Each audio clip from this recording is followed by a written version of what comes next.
Sticks and stones may break my bones, but words will never hurt me. No. Yeah, they'll hurt you. They'll hurt you bad. They'll hurt you worse than sticks and stones ever will. This is Wisdom in the Word, where we study the biblical art of wisdom. And today's Bible tip is all about how to react when you hear about the bad things someone has been saying about you, maybe behind your back, or even to your face, or maybe in the comments section of a YouTube video. Ecclesiastes chapter 7, verses 21 and 22 is our target passage today. It says, "Do not take to heart all the things that people say, lest you hear your servant cursing you. Your heart knows that many times you yourself have cursed others."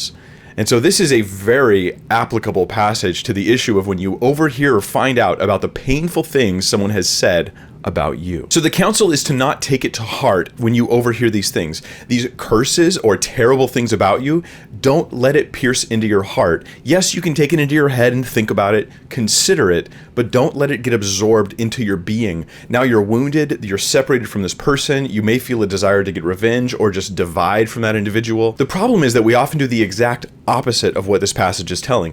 Instead of not taking it to heart, we take that to heart more than anything else. In fact, someone can give us 10 comments, one of them negative, and that's the one that gets into our hearts and stays with us and causes all kinds of turmoil in the relationship. Am I saying here that you can't even think about what the person has said? No, of course not. You should listen. You should think about it. Is it true? Is their complaint accurate about me? You can ask, is there something I can learn from this thing? Is there some way I need to grow from this? Should I even consider talking to them and addressing them face to face? Yes, I can consider all that. But the one thing to do is to try not to take it into your heart. Try not to let it become something that sits inside of you. You know what I mean? And just is that angst towards that person because of the pain of the comment. I find it really insightful that verse 21 mentions specifically servants cursing you, or basically people cursing those who are in authority over them. It is more naturally easy for us to be complaining and angry and bitter and to lash with our mouths at those who are in authority.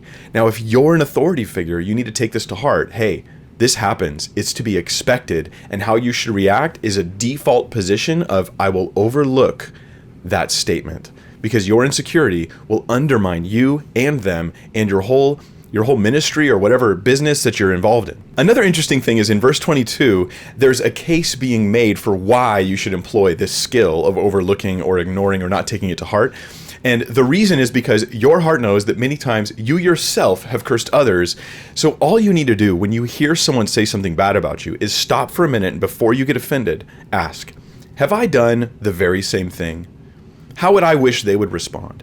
Yeah, let me overlook this painful remark. Let me ignore it. Let me pass it on. And of course, Jesus is the best example of this. For he was cursed against, and to those who cursed him, he blessed them. Those who attacked him, he died for them. Those who persecuted him, he prayed for them. And so Jesus is the chief example of this. Don't take it to heart. Instead, minister to them in that moment by being like Jesus. Another verse to keep in mind as we consider this topic is Proverbs 19, verse 11, which says, "A person's wisdom makes him slow to anger, and it is his glory to overlook an offense." So not only is it a good thing, is it a wise thing, but it is a glorious thing if someone offends you with their words, for you just to overlook it and ignore it. If you'd like to check out the entire Wisdom in the Word playlist, I'll put a link for it right here, and we have new videos coming out every Wednesday at 5 p.m. Pacific Standard Time.